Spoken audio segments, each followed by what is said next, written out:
Unsere Soldaten an der Wolga sind absolut bester Verfassung, ausgeruht und unbesiegbar, unsiegbar. Wir gewinnen diesen Krieg an allen Fronten.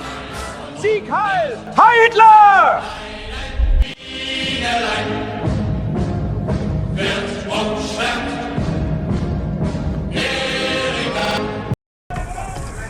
Okay.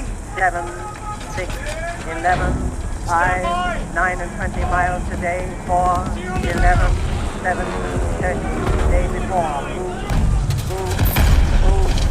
Move, moving up and down again. Von August 1942 bis Februar 1943. Don't. Look at what's in front of you. Move. Moving up and down again. Men go mad with watching them. There's no discharge in the war. If your eyes drop, they will get the top of you. 2 Millionen Menschen versammelten sich in einer Stadt. Move, moving up and down again. There's no discharge in the war.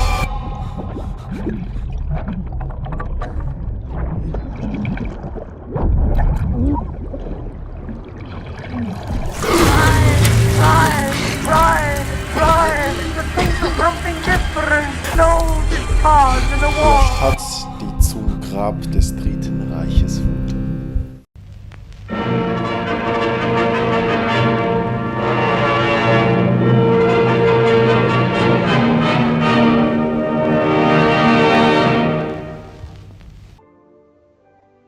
საღამომშვიდობის. იმის გასაგებად, თუ რა მოხდა სტალინგრადში, ჯერ უნდა გავიგოთ, თუ რატომ გახდა სტალინის სახელის მქონე ქალაქი ადოლფ ჰიტლერის სამხედრო რუკაზე მთავარი სამიზნე. 1941 წლის ივნისში გერმანიამ წარმართა ისტორიაში ერთ-ერთი ყველაზე დიდი ოპერაცია ბარბაროსა.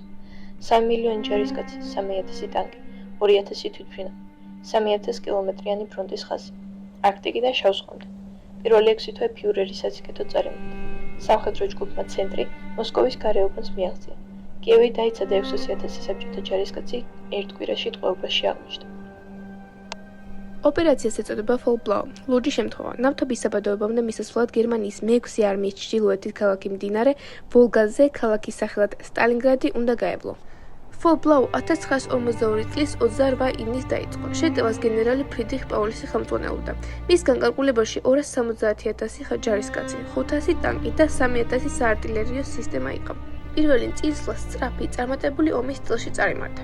ივლისის ბოლოსთვის გერმანელმა სამხედრო ნაწილებმა სტეპებში სტალინგრადის მისადგომებიდან ამომავალი მტვრის ღრუბელიც კი დაინახეს. მაგრამ ჰიტლერმა შეცდომა დაუშვა სამხედრო ჯგუფი A კავკასიისკენ და სამხედრო ჯგუფი B სტალინგრადისკენ ერთდროულად გააგზავნა. მომარაგების მთავარი ბაზებიდან მე-6 არმიამდე მიმავალი ხაზი 1500 კილომეტრზე მეტ შეადგენდა, ხოლო უახლოესი სარკინიგზო სადგურებიდან ფრონტამდე თვით ღია, მტრულ სტეპი უნდა გაევლო. ვერმახტის გადარჩენილი სამხედრო დღიურები და ანგარიშები გვიჩვენებს, რომ უკვე 1942 წლის სექტემბრისთვის ქალაქში გაჩაღებული მძიმე ბრძოლების პარალელურად მე-6 არმია ხშირად დღიური მოთხოვნის 40%-ზე ნაკლებს იღებდა. როდესაც მე-6 არმიამ 23 აგვისტოს სტალინგრადის გარეუბნებს მიაღწია, ლუფტვაფემ დაბომბვა დაიწყო. 1000-ზე მეტი გადაფრენის შედეგად სულ მცირე 40,000 მშვიდობიანი მოქალაქე დაიღუპა. ქალაქის ნანგრევებად გადაქცევით ლუფტვაფემ სწორედ ის მასები შექმნა, რომელმაც გერმანული ჯავშანტექნიკის მთავარი უპირატესობა მანევრირებას სრულად გაანადგურა. ვასილ ჩუიკოვმა 72 არმიის მეთაურმა შეიმუშავა ტაქტიკა, რომელსაც თავად მტრით შეხვდებას უწოდებდა. მან იცოდა, რომ გერმანული ავიაცია, ლუფტვაფე და არტილერია უძლეველი იყო. ამიტომ მან ბრძანა, რომ საბჭოთა ჯარისკაცები გერმანელების პოზიციებიდან სულ რაღაც 15-20 მეტრის დისტანციაზე ყოფილიყვნენ, ხშირად ერთი და იმავე შენობის სხვადასხვა სართულებზე. ამ პირობებში გერმანელი პილოტები ვერ ბომბავდნენ საბჭოთა ჯარს, რადგან საკუთარ ჯარისკაცებსაც დახოცავდნენ. გერმანელებმა ამას რათენკრიკ, ანუ ვირთხების ომი უწოდეს. ეს იყო ომი არა რეგიონებისა თუ მდინარეებისთვის, არამედ ცალკეული ოთახებისთვის. ერთი კიბისთვის, ქარხნის ერთი საამქროსთვის. ჯარისკაცები წერდნენ, რომ დროის აღქმა საერთოდ დაკარგეს, ვინაიდან ისინი ცხოვრობდნენ მიწის ქვეშ, იბრძოდნენ სიბნელეში და შენობებში მხოლოდ მეხსიერებით გადაადგილებოდნენ. მათ მრავალჯერ მოუწიათ ამ ნანგრევებზე შეტევა, უკან დახევა და მათი ხელახლა აღება. გერმანული გაზვერვის სამსახური აღმოსავლეთ ფრონტზე ფრემდ ჰერიგოსტ, რომელსაც რეინჰარდ გერენი ხელმძღვანელობდა, ნოემბრის დასაწყისში ზუსტად აფრთხილებდა სარდლობას, რომ საბჭოთა არმიის რომაინული მესამე და მეოთხე არმიების ფლანგებზე უზარმაზარი სატანკო რეზერვები ყავდა მობილიზებული. ჰიტლერმა დაუმაღლესმა სარდლობამ ჩათვალეს, რომ წითელ არმიას მასშტაბის შეტევის ძალა აღარ ჰქონდა და ეს გაფრთხილებები უბრალოდ დეზინფორმაციად მიიჩნიეს. როდის მიხვდი, რომ რაღაც არასწორი იყო? ოქტომბერში, როდესაც გვეუბნებოდა სტალინგრადის დღეებში დაიცემაო, ჩვენ კი იმ ერთი რკინიგზის მონაკვეთისთვის ვიბრძოდა. ამ კვირა დაგვჭირდა, რომ ყველაფერი დაგვიგეგმა და თითოეული ნაბიჯი გაგვეთვალა. ხვდები, რომ სროლის ხმალეთს შენს ზურგს უკან ისმის. არა წინ, არამედ უკან. არტილერია, რომელიც შენს ზურგს უკან უნდა ამაგრებდეს, უცებ შენ წინ აღმოჩნდება. ტრიალდები და ხედავ, რომ მტერი ყველგანაა. ზურგში აკი არაფერია. მხოლოდ გაუთავებელი ყინული, ველები და კილომეტრები სახლამდე. ალყის შესახებ რა თქმა უნდა თავიდან არ უნდოდა. წერდნენ, რომ სიტუაცია დროებითი იყო. 270,000 კაცი მინუს 15 გრადუსში ხაფანგში ვართ, გაჭიდილები ვართ ბერლინისგან. გვამშვიდებენ, სიტუაცია უბრალოდ დროებითიაო, მაგრამ როგორც იცით, ასე არის. პაულუსი განებევამდე ერთ წლით ადრე გენერალ ფელდმარშალად აწინაურდა. მანამდე არც ერთ გერმანელ ფელდმარშალი არ ჩაბარებულა ტყვეობაში. რა მიზანი ჰქონდა ამ დაწინაურებას? ბერლინი ჰაულუსისგან ბოლო კაცის დაღუპვამდე ბრძოლას ითხოვდა. ჰიტლერი მას ფელდმარშალის წოდებაც კი მხოლოდ იმისთვის მისცა, რომ ტყვედ ჩაბარების ნაცვლად თავი მოეკლა. საბოლოოდ 91,000 გერმანელი ჯარისკაცი ტყვედ ჩაბარდა, საიდანაც შინ მხოლოდ 8,000-მდე დაბრუნდა. ჰიტლერმა ჰაულუსში შარა ეწოდა, თუმცა თავად ფელდმარშალი ბოლო დღეებში 10-კაციან შტატებთან ერთად ჰარდაფში იყო გამწყდეული და უყურებდა, როგორ უმწეოდ ნადგურდებოდა მისი არმია.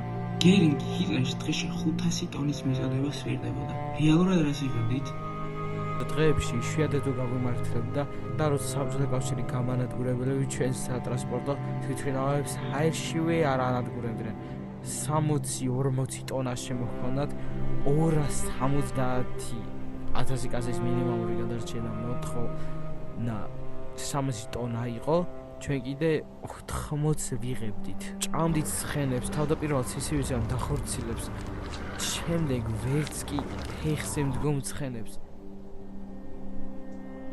ცხენების შემდეგ თითქმის ხელცარიელები დავრჩით. და ზამთრისთვის ჰქონდათ რამე მომზადებული?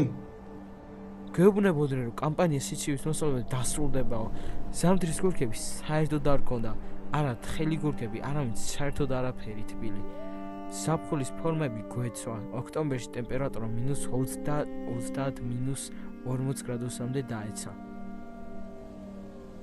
წვავდით ყველაფერს, ნანგრევიდან გამოტანილ ხის ავეჯს, მკვდარ ცხენებს, ცხიმს, ფორმის ნარჩენებს, ოღონ ღამით.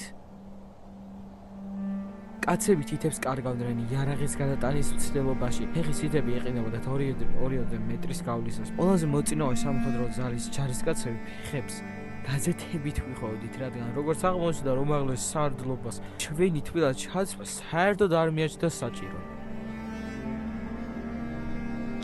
სტალინგრადის ბრძოლა 200 დღესა და ღამეს გაგრძელდა. 1942 წლის ივლისიდან 1953 წლის 2 თებერვალამდე. ორივე მხრიდან მთლიანმა მსხვერპლმა, მოკლულებმა, დაჭირლებმა და დატყვევებულებმა 1,700,000-დან 2 მილიონამდე ადამიანს მიაღწია. სტალინგრადი კაცობრიობის ისტორიაში ყველაზე სისხლიან ბრძოლად ითვლება.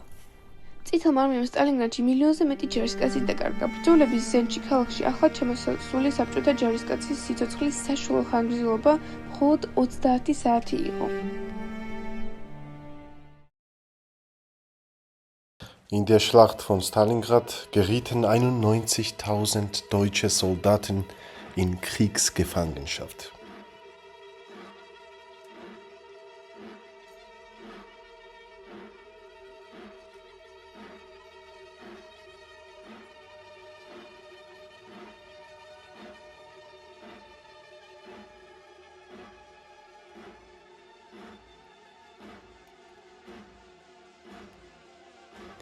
Von ihnen kehrten nur etwa 6.000 in die Heimat zurück.